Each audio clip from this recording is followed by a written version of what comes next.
one called Dance Dance Revolution. Don't laugh, it's a great game.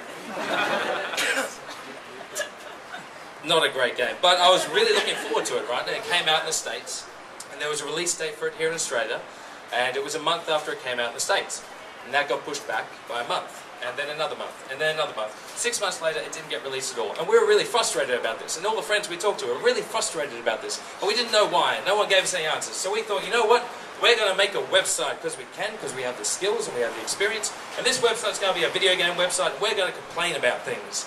And we're going to complain about things so much that people will suddenly pay attention, and someone out there is going to have to give us some answers on why these games get delayed. And we did.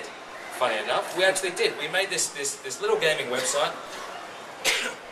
It started off based on, because my background is actually drawing comics and cartoons and things like this. I draw a weekly gaming comic, and we started sending it out to all our friends, and they sent it out to all their friends, and we started going to events where other people in the gaming industry would get together. Thankfully, here in Brisbane, there's a very strong game development industry, so we lucked onto a couple of exclusive interviews with a lot of these game development companies, and before we knew it, we were actually a genuinely respected gaming website that was being invited to gaming events all around Australia, which was great. And we actually, the first event that we went to was by the company Atari, which was releasing that Dance Dance Revolution game. And the first question we asked when we went up to them is, so why do you delay games? And they explained it to us, and it was all very reasonable actually, and which was frustrating. But the whole success of Australian Gamer, not financial success, mind you, still quite a way off from that. It was just there was this passion for actually making these websites and using this technology and using the skills that I'd actually learned over the many years to make stuff happen on the side. Many sleepless nights, mind you. After Australian Gamer is still going strong. We have about a staff of 20 people all around Australia that actually write reviews and content for us, and they get to go to all the cool events in all the other states while I'm too busy doing other stuff, unfortunately. I started then branching out into other websites just to try and get ideas that I thought would work. For example, there was no release dates for video games in Australia that could be trusted, so we made a website called verp.com that actually had and was updated by the publishers themselves to show what release dates were actually available. There was no way you could go online to find what gaming events were actually happening online or in Australia. So we made a website for that. I basically just looked around at all the areas online of things that I wanted, and I saw that there's nothing out there that actually shows me or allows me to actually do what I want to do, look up game release dates or game events or things like that. And because I had the actual skills in the background to do it, I just do it without worrying too much about the financial burdens or anything like that, because there weren't any, because I had the skill sets just to be able to do it. I didn't have the ability to get a good night's sleep, but because I was quite passionate about these projects, this is just what I kept doing. This kind of leads me to, not yet actually, one last cool thing that I also tried to do a couple of years ago. I looked around on the TV and found there weren't many video game TV shows. Not many good ones, anyway. So at one point, we tried to make a video game TV show. I got together with my friend Matt, who I was running the website Australian Gamer with, and another friend of mine, Yahtzee, who was quite internationally well known at that particular time. And we tried to do a gaming TV show.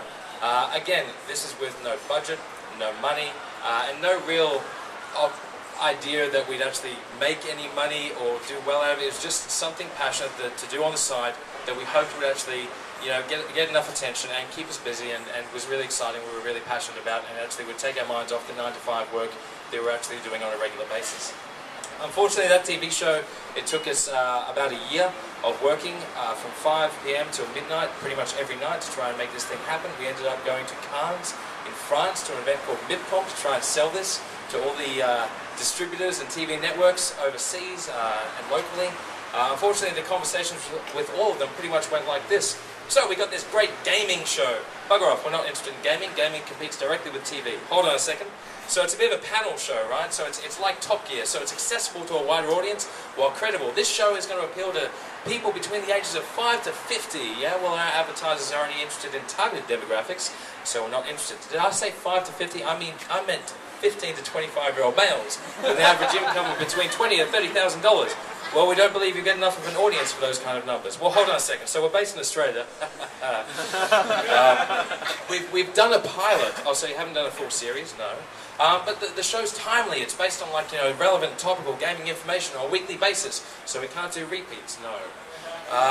And the last one was, we've got Yahtzee. Yahtzee was our draw card at that particular time. Yahtzee is a friend of mine who does gaming videos that get viewed by 4 to 5 million people every week around the world on the internet. And one guy actually said to us, mate, I saw a video on YouTube the other day of a kid getting kicked in the balls that got 10 million views. I don't care about what the internet says. So that was the gaming TV show idea and thing that we tried to do, and may still actually roll with. But the whole point of this is that all these particular projects and things that I've done over the last decade led me to this one particular idea that actually has worked. It's a thing called the Mana Bar, which the whole concept came about while, funny enough, drinking and playing games. Except, I think a lot of people have probably had this idea, except next day they wake up and they're like, oh, what were we talking about? That was a stupid idea. I woke up the next morning and went, this is a great idea, this is fantastic, we should totally do this. I had no idea what I was doing.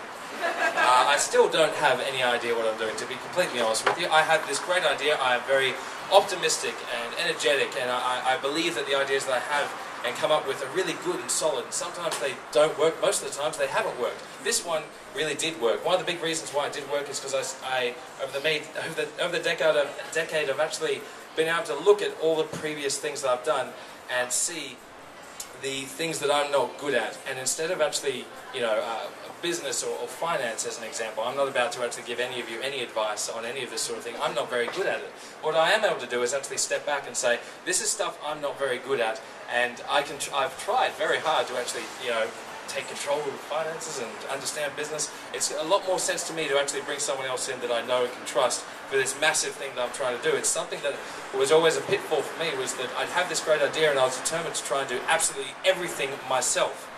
And I think that tends to be a little bit of a pitfall that I notice a lot of entrepreneurs tend to fall into, is they're like, I don't know how to do this, well, I'm going to learn how to do it, and I'm going to teach myself and everything like that. That's all good, if you think that you can actually do that, but a lot of the time it's very frustrating, because that just might not be your strength. My strength is marketing and PR and graphic design and promotion and events and things like that. I love doing all that kind of stuff. Not good at finance, business, hospitality, no idea. Never served a drink before in my entire life, but determined to open a bar.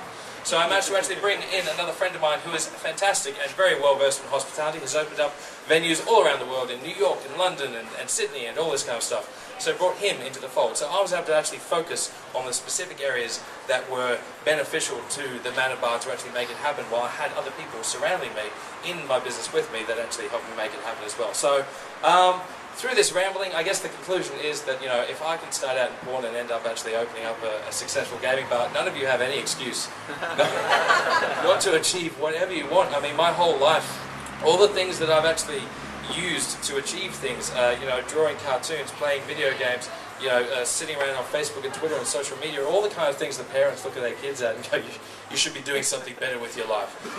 So I've actually managed to actually make it work in this great, and drinking, but not kids. So I've actually managed to make it work in this Mana Bar thing. We've been going 4 months now. We're open 7 days a week. We're packed every single night, pretty much. I'm not going to go into specifics, but I will say that Shay, who's, like I said, opened up venues all around the world, has said that he's never actually seen another bar be as financially successful as this one over so short a period of time.